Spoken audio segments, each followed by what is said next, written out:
Hi, y'all. This is Kristen Chenoweth. Hi, I'm Gloria Stefan. This is Sarah Bareilles. Hi, I'm Patty Lapone. This is Lin-Manuel Miranda. You're listening to the Broadway Podcast Network.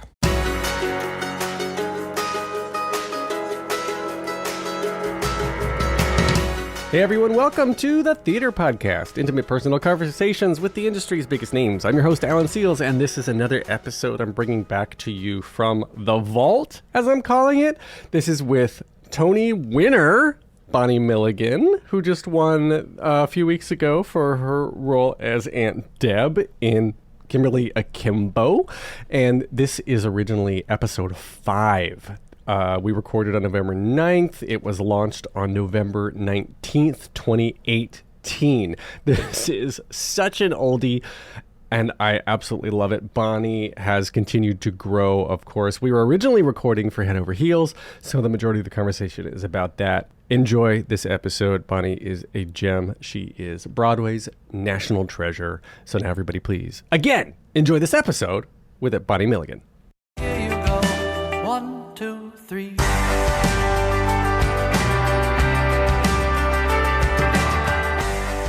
Welcome to the Theater Podcast, intimate personal conversations with theater's biggest talents. I'm your host, Alan Seals.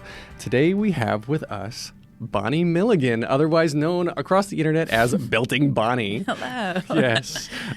Your credits include the first national tour of Kinky Boots. You were the original Pat in that production. You've been off Broadway all over the place. God Bless You, Mr. Rosewater, Gigantic, Jasper in the Deadland. On television, you even have recurring role of Caitlin on TBS's Search Party, and then Happy on the Sci-Fi Network, and now you are, after originating the role at the Oregon Shakespeare Festival, you've made your Broadway debut as the amazing Pamela in Head Over Heels. Yes. Thank you for being here with me today. Thank you for having me. I'll start how I start normally with everyone here. Tell me about your childhood. Tell me about how you grew up. Where did you come from? I grew up in central Illinois. Illinois, exactly. Decatur, Illinois, to be exact. I've been to Decatur. You have? I performed. Sorry to interrupt. I performed No. at Bear Creek. Bear Creek? Was it Bear Creek Dinner Theater? Oh, it was in. Wow, I don't know. It was in Bryant, Indiana. Indiana. It's right near Decatur. It was near Decatur. All right, fair. I don't know. I need to fact check We can myself. Google It's it. been a long time. Anyway, go ahead. So I grew up just kind of in the farmland, of America, the Great Plains. And I always was singing. My dad was a preacher, and I grew up in the church kind of always singing as soon as I could talk. And when I was 10 years old, I got the lead in a school play, and then I decided, I'm going to be an actress. What was the play? It was, I can't remember the title of it, but I was an elf that saved Christmas. Like something held up Santa. And it was one of those, it was a really small school. So there would be like 25 to 30 kids in a grade. Mm-hmm. So all of the grade school, like K through 4, would sit in bleachers on the side in the school gym. And the 5th graders were on stage being the actors. But all of the songs were sung by like the rest of the school. It was really, really top-notch art. Did you get the acting bug back then? And I did. I was like, this is what I'm going to do. And I have all these old journals from when I was a kid that are so dramatic, that are like, I'm trapped in central Illinois, and, my life is so pathetically dry, and I want to be an actress, and just so dramatic. And you need to write your first cabaret show based on those journal entries. Well, I do have a show coming up at Birdland, actually, November 26th. So oh, yeah? I'll be doing a show, yeah. Well, depending on when this airs, it might have just happened. Actually, let's try to get this out before that. All right, great. We'll get this out before. So November 26th, everyone go see Bonnie. Come. At the Birdland Jazz Club. It's on 45th, right? 44th. 44th, yeah. And then, so that was... Did you sing as the elf? When did you know you could start to sing? Well, I think I always sang. So it was one of those that my parents met when my dad was the new lead singer of the Southern Gospel group my mom was the pianist for. So they were always singing. And we would do like specials in church, and I loved it right away. I have an older brother, and he has a great voice, but he would always be like, meh, over it. And I'd be like, great, give me his verses. So it was something that I kind of always did and always loved doing, was singing. And then the roles that you've taken, from what I've seen, they always have to have, or they've had some sort of comedic element to them. Yeah. Where did you get that part of your personality from? I don't know. You know, my dad's a funny guy. He was always he always was joking, and you know, he's an entertainer. And so I think that's where I kind of first learned comedy and making people laugh, and then, you know, people liking you. When I kind of got, like, I was around 10 when I don't know if it's like baby weight that all of a sudden hits at 10, but I got a little bit chubbier and I didn't want to be made fun of. So I thought, I'll be the funny kid and then people will like me and I'll be popular that way. And so I kind of did self-deprecating humor at like 10 years old. But I did, and then I became popular because I was fun to be around. So it started then, for sure, when I was like a kid. And then, you know, the people that I look up to are the strong character actress comedians, you know, like Carol Burnett, Madeline Kahn. I love, you know, just strong, funny, hilarious women in musical theater world, you know, like Faith Prince, Beth Level, Deb Monk, all the good ones. Yes. Yeah. I enjoy. I actually saw Beth in the prom very recently. I gotta see that. Blew me away. She's hilarious. You need to go see that. Maybe someone can help you out with that. There you go. But I want to touch back on, you said you're doing self-deprecating humor. Yeah. And then, you know, I'm going to touch on this later on in the podcast here as well, about giving representation to plus-size women. Yeah. But your view of yourself, did that change on your own, or did it change as a response to how people were they treating you any differently? I don't think so. I mean, again, I came from a really small town, you know, so it wasn't a lot of people. The town didn't have much money. We certainly didn't have much money. I grew up in like a double wide trailer. Mm-hmm. And so I always knew that there were things that, you know, I hated the trailer. I hated that, but it was something that I was always provided for. Nobody there was one time I had a friend kind of jab at me for it. Like, they wanted to come to my place and like, well, you're the only one that has a license plate on your house. And always being kind of aware of it. But so there were certain things like that. And my parents both struggled with their weight. So I remember thinking that was sort of my lot in life. Mm-hmm. And I even look back at pictures of myself, and I wasn't even all that big, especially through the years of when I hit high school. And I think, you're so beautiful. And I did not see it because I wore clothes that had 2 numbers, not 1, and everybody else had 1 number. So it was that always making sure that I was in charge of my story, and if it was going to be funny, then I was going to make it funny, and you're not laughing at me, you're laughing with me, mm-hmm. kind of a thing. And I remember, you know, even as I got older, different friends would be like, Bonnie, you're not fat. Like, what are you talking? I'm like, whatever, you know. So that was there from the beginning, and watching how my dad did that about himself and how he spoke and made jokes about being the big guy, and then everybody thinking he was so hilarious and so fun. So that's where I kind of saw it early.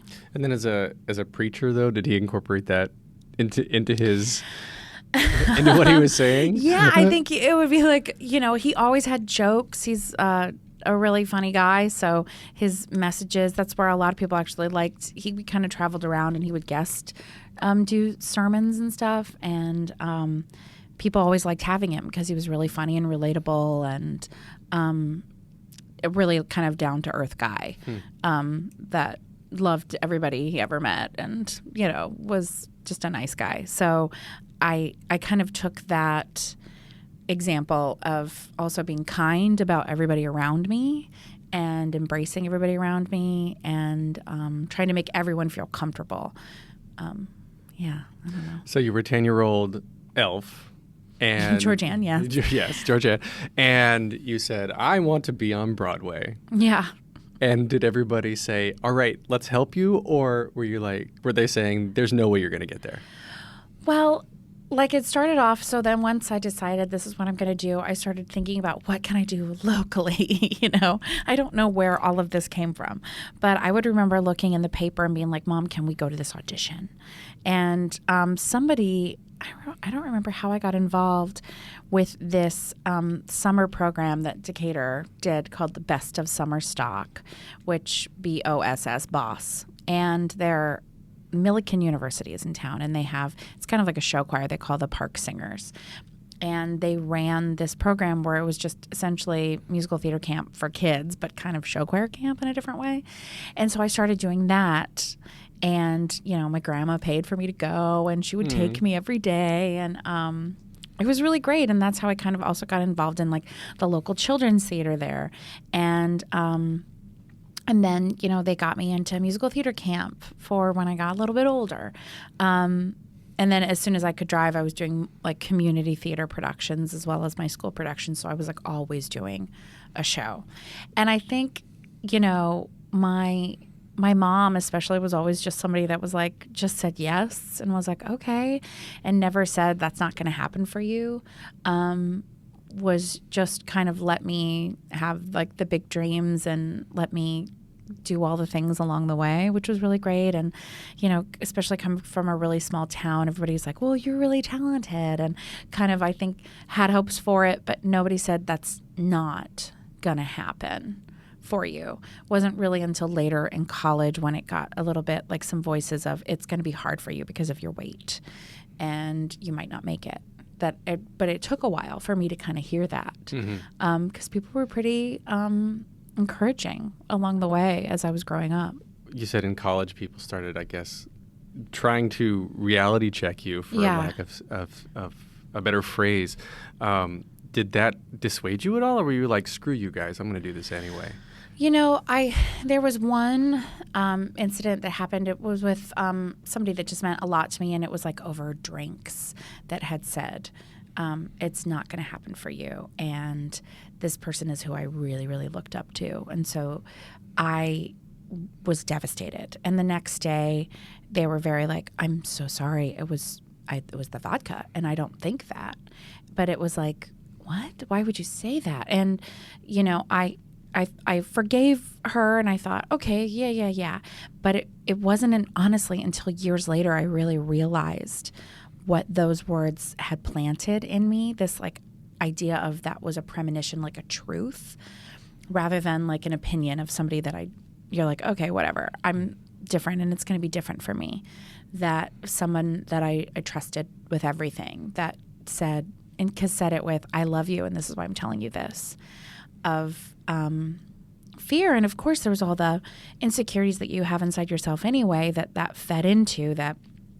I think kind of snowballed. That first, when I moved to New York, I didn't really go for things. Like, I think maybe I would have, and who knows, like maybe I always would have been a little scared and not, gone for it as much because I didn't have a leg up like a lot of these college programs too. You have a showcase in New York, and that means agents and people come and see you, and we didn't have one of those because mine was a liberal arts degree from Ohio State that focused in acting, not musical theater. And I loved my program. I begrudgingly went in the first place because they gave me all my money. And again, I didn't have any money growing up.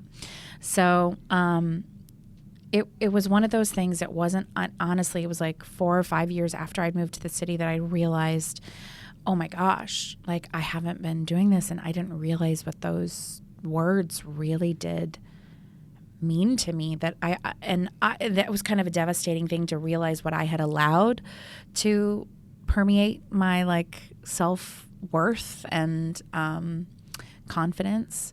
So I kind of got into therapy to start thinking, like, how can I find that girl again that loved herself and believed in herself? Or did that part of me die? Or can I find it again, or just find a way to move on from it? And I can't recommend therapy enough because me neither. It's just, I mean, it's so helpful. It is. Yeah. Life's hard. So, Especially New York life. oh my Lord. Yeah. So you said you were here for 4 or 5 years? Yeah. Before? And so when did you move to New York, though? 2008.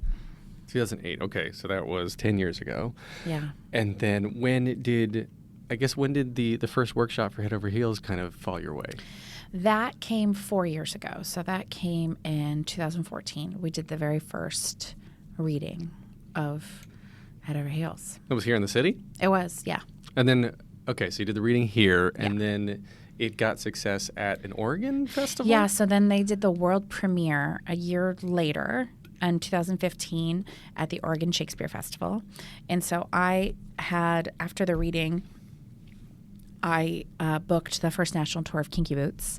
So I left town and did the Kinky Boots national tour when I heard it's going to happen at the Oregon Shakespeare Festival. And you're like, okay. So I put myself on tape because it's a rep company, which you don't just do one show. You do at least 2, if not 3. Mm-hmm. So I had to audition, and then I got the part. So I left the Kinky Boots tour at the very end of March, and I went out to Oregon. And I was out there for 6.5 months, where we developed and worked on it and performed it for like 4.5 months in rep. And I guess I'm putting this into perspective for people who may not know about the show or might not have seen it.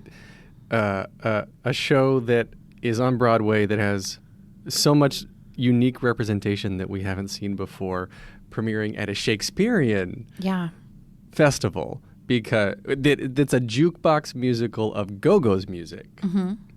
Why did it work for Shakespeare, I guess, is what... Well, our book is, a lot of it's in iambic pentameter. It's mostly free verse or iambic pentameter, so it sounds a little bit more what you would think of Shakespearean. Mm-hmm. And there's many Shakespearean tropes. It feels like one of his comedies, Midsummer, where you have people in the forest and meeting lovers and mistaken identity and kind of magic and all that. It's Elizabethan costumes. Yeah. So it's kind of an Elizabethan sex romp mashup with a book.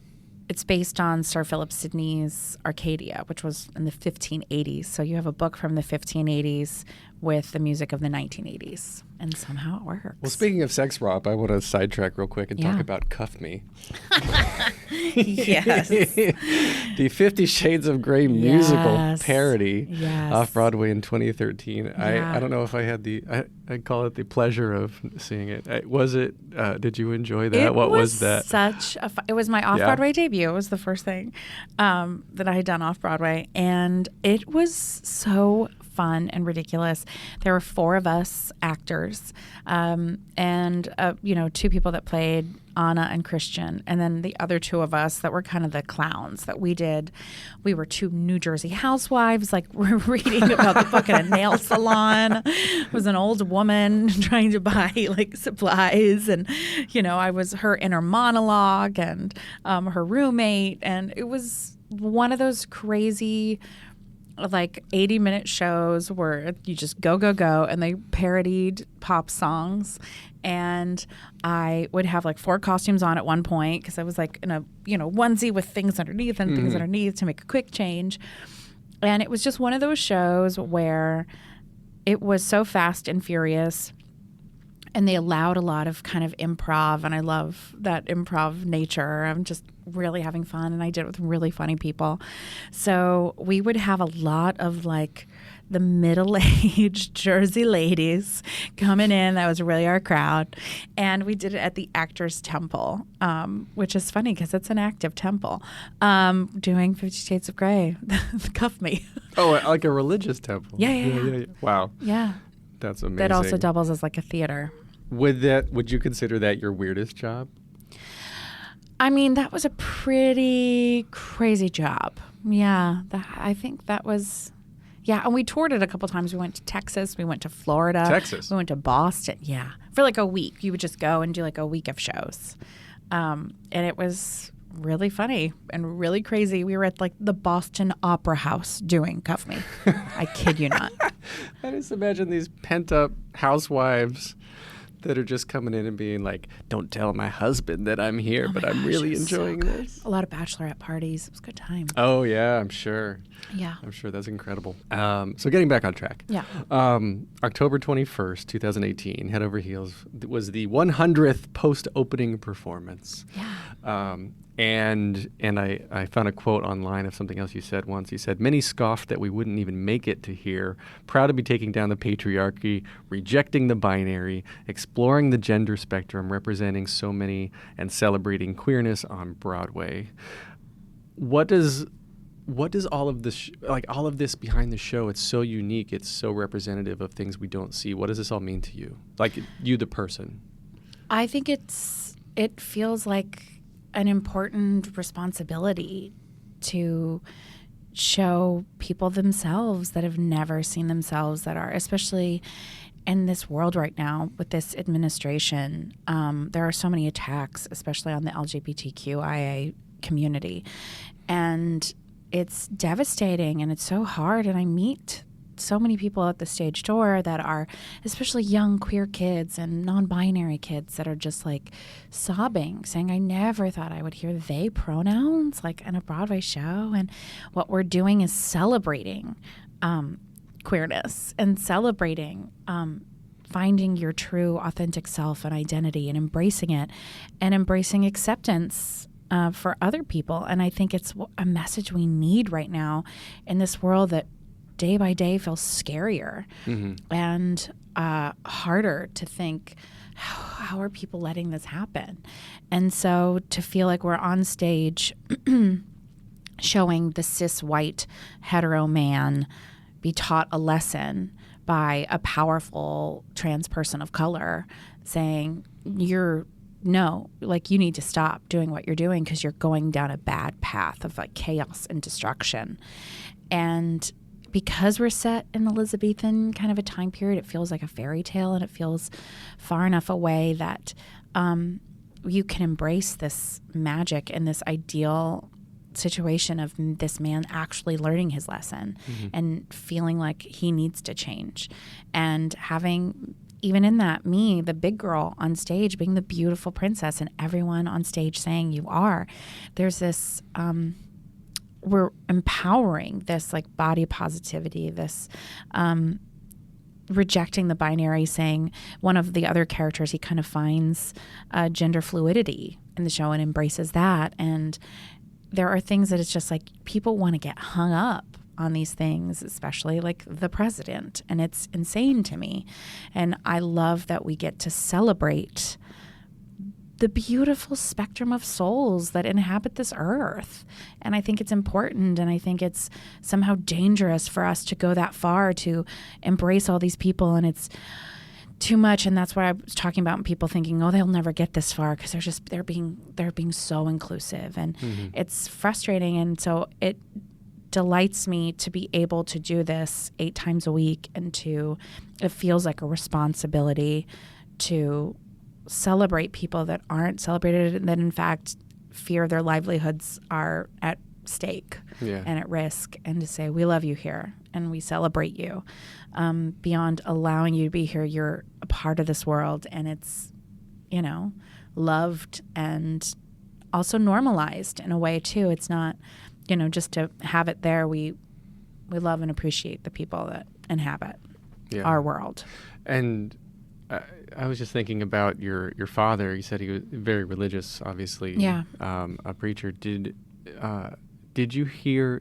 I guess I grew up in a small town where it was the middle of the Bible Belt, North Carolina. There's a Southern Baptist church on every corner, and because I didn't go to church with somebody's daughter, I wasn't allowed to date them, and like everybody different was just wrong. Did you, so this is my own past coming back to I guess color my question, but does your father support any of these views? Do you guys agree? Like, is he open-minded he is open-minded. What's the thing that is amazing that I do feel fortunate about, like with my parents and especially my mom, is I saw what when if you look at Christianity and like Jesus and stuff, to me, it was very like liberal, and that's what like a lot of problems he had. And I'm not very religious myself. I do believe in God and all of that, but I look at my mom, who acts like actually a Christian, and she loves everyone. And, we went to go vote Hillary together. And she actually acts with that kind, open heart. And that's one thing that growing up, I never saw my dad rejecting anyone or putting his nose up to anyone or saying they're not right for this and that. I saw a lot of people in the church do that. Yeah. And that's what I have a problem with religion and the hypocrisy of so much, especially right now, that's happening. And I don't know. I can't say what my dad votes. You know what I mean? But I know how I've watched him act, and I hope that, it's hard, because I think politics right now, it's put a good amount of distance between me and a fair amount of family that I love dearly, that I know what your heart is. And I don't know. He never told me who he voted for, which makes me think, Yeah. But so I can only say that I don't know. It's how you act, and so much of that hypocrisy is what I have a problem with. But I know that I learned compassion and love, and he embraced everyone he ever met. Which is how I've tried to live. And again, like I said, if you're looking for real Christian ways, that's what you're supposed to be doing, is love thy neighbor. Right. And, People have told me, when I've told them that kind of feeling of mine before, they've said, like, you're more Buddhist than anything. Because Buddhism is more of just, loving yourself, loving everyone around you, and just, being nice in general. And we need a lot more of that, obviously, right now. But, speaking of the current administration, the show Head Over Heels, you said it's evolved over the last 4 years, so it was conceived years before our current administration ever, got to, the president, before the president we had, before he even announced he was going to run for president. But the message obviously was being cooked already. Yeah. And then our, Trump is just bringing all this to the forefront of our minds to talk about. But how have you seen the show evolve over the last 4 years, and did it change at all that you know of in response to our current administration? For sure. The Oracle was a much more kind of separate character. There was no name Pythio, which is what we have now. There was the Oracle was not non-binary, was not secretly connected to other characters. I don't want to ruin the plot. That wasn't there. And there was the stuff that was there was Musidorus does have a speech at the end about embracing both female and male in him. That was always there. And there used to be a section of, in a meeting I have with my sister and everybody, I kind of called to arms about fighting for our right to marry. Turns out I'm a lesbian. So spoiler alert. Spoiler. And so that was all part of it. And I remember being in Oregon the day that the same-sex marriage, what was it? That happened, not the amendment, the 2015. It got passed, like it was all across the nation, like same-sex marriage. And I remember saying to fight for our right to marry, and we had to hold for the applause because it was just like this beautiful, it had happened while here I was talking about it. May 19th, 2014, it was officially recognized in Oregon, yeah. And so I remember being like, yes. And there were things that, then a couple years down the line, then Michael Mayer became our director and brought a new team in. So we were kind of retooling things a couple of years ago. And I remember that was one of the first things. He was like, I want to make sure we're current. I want to, the idea of like fighting for marriage feels a little dated. And and he started the idea of re-looking at Pythio, and now we have a new adapter, James Magruder, and so the two of them really wanted to change that and bring up another kind of thing in the forefront, and so that started in I guess it would have been October-ish of 2016. We did another reading, and things started to change from there, and to the product that we have now. That's incredible. I always love hearing the origin stories of the shows themselves. Yeah. I mean, everything's got its own origin story, and I love that the Oracle, played by Peppermint, Yes. who from RuPaul's Drag Race, and then she is the first openly trans woman on Broadway, right? The first openly trans woman to originate a principal role on Broadway. Yes. It's a mouthful, but yep. Yeah. Yeah, and she is phenomenal. Have the two of you kind of, I mean, the show is getting so much attention now, and both of you are getting so much attention. Have you guys sort of ever taken each other aside and been like, holy crap, what are our lives now? Well, what I love is it's both of our Broadway debuts. Yeah. So it's fun to kind of be in that together. And we both believe in, the message of the show right now and the importance of the representation that we're giving. So it's fun. Yeah. And is this kind of what you had expected? The 10-year-old girl, you're like, I'm going to be on Broadway and I'm going to be doing podcast interviews and I'm going to be singing on the morning show. No. It's definitely glorious and wonderful, but it's funny that, it's hard work, and I've never been so exhausted in my life, I'll tell you that much.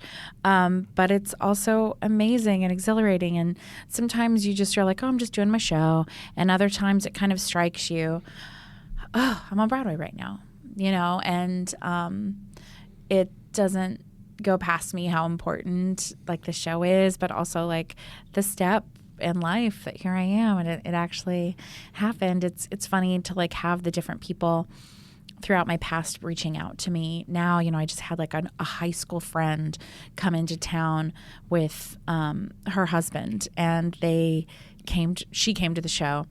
And she was like, I always knew. And it was just like really sweet and cool. And I'm like, wow, and we'd taken a trip when we were like 16 years old to the city together. And here we were, she was watching me on a Broadway stage. And we saw our very first Broadway show together. Oh, really? So. What was your first show? Rent. Nice. Yeah. That was I think that was my first show too. Nice. Came up in high school. Yeah, I saw Rent and I saw Aida that trip. Yep. Yeah, that was the same time. Yeah. I saw Les Mis. It was Rent and Les Mis, I think I saw that trip. You talked earlier about some of the feedback or the people coming up and commenting to you outside the stage door afterwards. Generally, what kind of feedback are you getting overall, specifically for you, and then generically for the show?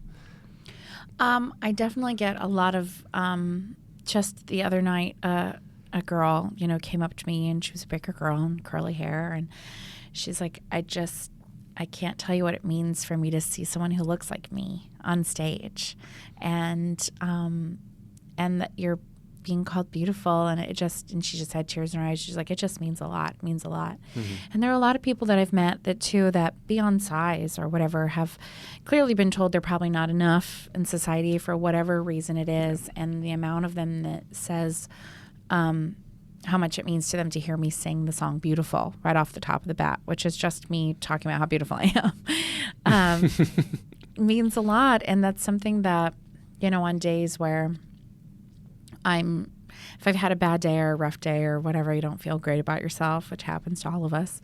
That's what I remember, and why I'm like, nope, we can't do that on stage because that is not Pamela. That is not her. She does not have that insecurity because the whole world has told her whole life how beautiful she is. So it is just fact. There's no. You're like, well, yep, I know, that's all I am. I'm gorgeous. And, and she's dealing with a day of having to meet suitors, which she hates. And so it's kind of her way of like. Male suitors. Yes, exactly. Yes. And of her being like, well, like, I am beautiful, and just like returning to what she knows to be true. You know how some people say, like, if you're freaking out, stop and be like, what day of the week is it? Where are you? You're in a room. You're okay. So her version of coping is, I am beautiful. My life is perfect. Okay. It's just like, it's just hilarious. But that's really her, like, talking herself down from like, oh God, these men are coming again. I hate it, you know. And how much of Pamela is you versus like what you've created? How much of Bonnie is inside Pamela? Oh, there's so much. There's a lot of the judgmental voices that tore Bonnie down before. There's a lot of early Bonnie Pamela and Pamela. And I mean, a lot of the rhythms of things and, you know, how I speak a lot of things is very much me. Yeah. So you speak in iambic pentameter all the time. Yeah. No. And the band is all female. Yes. So that's unique to that. And then I don't want to give away spoilers. The king or the queen, something happens to her. She becomes something. I don't want to give away the thing. So speaking of, it's very female empowerment. Yes. Yes. Hugely The female. message. It's very, yeah. Very it's female strong. body positivity, as you said, female empowerment, like promoting queer individuals on stage. And you are also very outspoken about trans rights on your social accounts as well. Do you feel, is that based on kind of the show you're in and the position you're in now, or would you be, is Bonnie like, are you an activist outside of Head Over Heels, outside of Broadway? I definitely am outside of there. I was always that kid that I remember, saying stuff to my mom and like tear-filled eyes of just, and I think theater immediately, like in small town, I met more diverse people than in my small town in Ohio or Illinois that I could, then I when you meet more people and you realize there's a bigger world outside of your own experience, it is like your duty to be a voice for others that don't have a voice, like to be an ally. And I learned that at a young age. And if anybody would say something about someone, I would think, why would you say that? And so, especially moving to New York and everywhere, there's everybody and that you could think of, like religion, color, sex, gender, sexuality, all these different identities in this world that we ride the subway together every day. Yeah. You stand on a platform next to all these people. And so why are your rights more important than theirs? And I, now having a platform, I think I should use it. Like the people that don't, it kind of baffles me. Like if you have hundreds of thousands of followers and you're a star of a Broadway show and you don't have anything to say about all these shootings and all these things that the president's saying and White House doctoring videos and, trans rights being, possibly taken away, and you should say something. And if you don't say anything, like, what are you doing? And I don't understand. And there are people that don't. And I don't have that many followers, but I'll do what I can and I'll use the voice I can. And I will try to spread a message of love and light and acceptance, and to say that if you're feeling scared, I don't know what I can do, but I'll do all I can to fight for you. And, you look at history and you look at when we talk about the Holocaust, and I remember being in high school and thinking, how could people let that happen? Like, even if how could you let that happen? Or you look back at civil rights and you're like, why were people letting this happen? And I feel like we're closer to that, now. And I think, well, I'm not just going to sit back and be complacent because it doesn't affect me. I'm going to use my voice in any way that I can. And if I'm called upon, then I'll do whatever I can, because I think that's my right, not my right, what I need to do as a human being. That's what we all should do, is stick up for each other, because the world needs all the array of people that we have. It's shitty if you just don't. Like, you need to be a decent human being, and that's the only way we can come towards change. And when that, New York Times article came out about Trump trying to define gender as your genitalia at birth and all of these steps towards trans erasure. I was texting with Peppermint, who is a dear friend and colleague and star and a human being who's in fear for her rights. Yeah. And it's not okay. And what hatred causes people to be scared of Peppermint, who's the sweetest, nicest, kindest, most open, loving human. And you're really going to fight for her to what? It just blows my mind. And so, yeah. It seems like it's all based in fear. In fear. In unknown. And I think like you and I had very similar paths around the middle school, high school age of growing up being in these small towns, but because we were involved with theater, the theater kids. Yeah. Are always such this eclectic bunch of differences. Yeah. And so I felt the exact same way. I was also the computer nerd, so I had a double whammy. Before computer nerds were cool. Yay. Computer nerd and theater nerd. Yeah. So I got picked on a lot. And I was super skinny. Yeah. And you give me a big pouty face. Well, I probably got bullied. Yeah, I did. I did. Yeah. And so it's never made sense to me why anybody wants to purposely make somebody else feel like that. Mm-mm. And I just don't get it. I think it's fear. And the people that I know, especially from back home being North Carolina, who I've actually, same with me, I've actually lost some of my older friends and parents of friends. Yeah. Because they're just so like, well, this is right because I'm white. And like, that doesn't make any sense to me. No. It doesn't make a damn bit of sense. But anyway, here we are. Who do you think you would actually be if you hadn't been part of Head Over Heels? Who would Bonnie be? Who would Bonnie be? An actress looking for a job. I probably would have done the Kinky Boots tour a lot longer. I meant more emotionally or yeah, inner image. So I imagine Pamela has allowed you to like accept your own beauty, as you said. Yeah, for sure. Yeah, my life would be a lot sadder. I think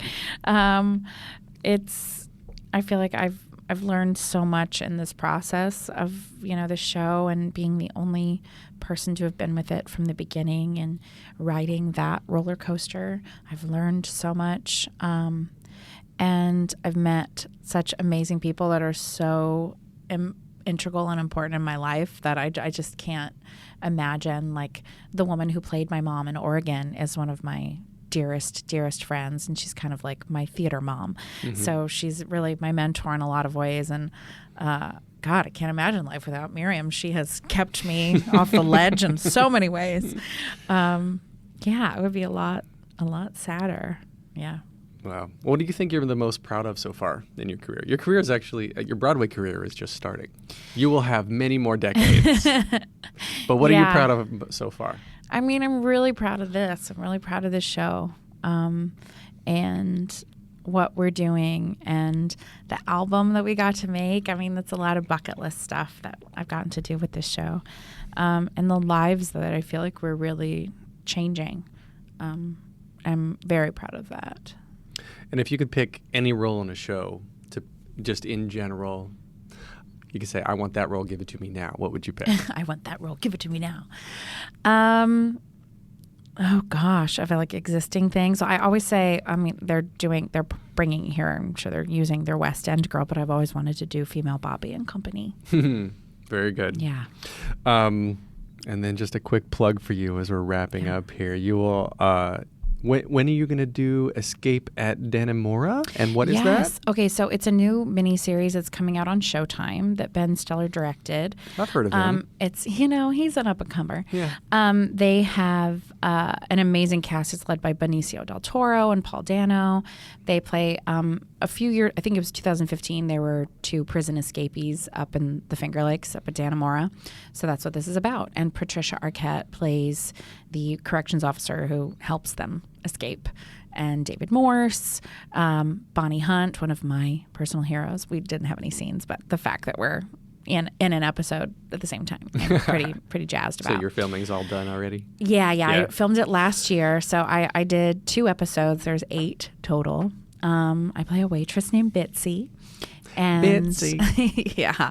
It was great. It was crazy. It was really cool. I got to go and stay at Lake George overnight and go to, on a set with Ben Stiller all day. That was pretty That's awesome. Fun. So it comes out November 18th. It premieres November on 18th Showtime. This year, 2018? Yeah. Cool. Yeah. And then we have 3 standard questions Yes. that I ask everybody Okay. to wrap up. Very generically, what motivates you? What motivates me? I think the desire to share light and love in this world. What advice would you give to your young... Wait. She gave me a face. Do you want to answer that again? No. Oh, What is it? that's nice. Your publicist is Sorry. with us here. Yeah. Let's see. So the second question then. What advice would you give to your younger self and or younger people listening now starting out down a similar path? I think for people, I'd say hold on to who you are. This is a tough biz and a tough world. Who's kidding who? And what makes you different is what makes you special. And the world deserves your voice. So don't cheat the world and just stay grounded. And that's different for everybody. It could be your family, your friends, your faith, who knows, your motivation. But be kind and be someone that people want to work with, and just, again, hold on to what makes you you, and don't forget it. Last question. If you could only see one show for the rest of your life, but you can see it as many times as you want, what would you see? What? Oh, my God. Oh, my God. If I could see one show, but as many times as I want, that is so hard. Oh, how dare you. I mean, I feel like I never saw it, but I wanted to see it live, was like the original cast of Ragtime. Oh my God, that's what I would love, like, original cast of Ragtime. That, like, album is everything. Oh my gosh. You know what I've also been listening to recently, and I lived for it, was Disaster that happened a couple years ago. If I wanted one, like, art's sake, that, but if I could have 2, the other would be Disaster, because I saw it 3 times. It made me so happy. And the album is still so good. And it makes me laugh. And it's just, that's what I would do. Thank you for being here. Thank we can you. find you on Twitter at Belting Bonnie, on Instagram at Belting Bonds. Yeah, it's a little more casual. More cash on Yeah. the Instas. And anything else, YouTube or Yeah, anywhere else you want? I'm all Yeah? over Yeah. the YouTube. Also on Search Party on TBS. Yep. I play Catherine, Chantal's sister, and I just shot for season 3 too, which is coming out. They're filming now. Mm-hmm. So look for that on TBS. And Wonderful. That's life. And Wonderful. then Birdland, November 26th. That's right. And then you can find more of me and the Theater Podcast at theater_podcast, both on Instagram and Twitter, or facebook.com/official theater podcast. You can also listen and subscribe via thetheaterpodcast.com. Please give an honest review everywhere you get your podcasts. Of course, we are produced here by Jillian Hockman. And a big thank you, as always, to Jukebox the Ghost for this music you hear underneath us right now. Bonnie Milligan, thank you so much for talking today. Come see Head Over Heels at the Yes, Hudson. it's It's so a good. good time. I promise you'll leave feeling much lighter than when you came in. Thank you. Thanks. Take a deep breath, make the world a little colorful.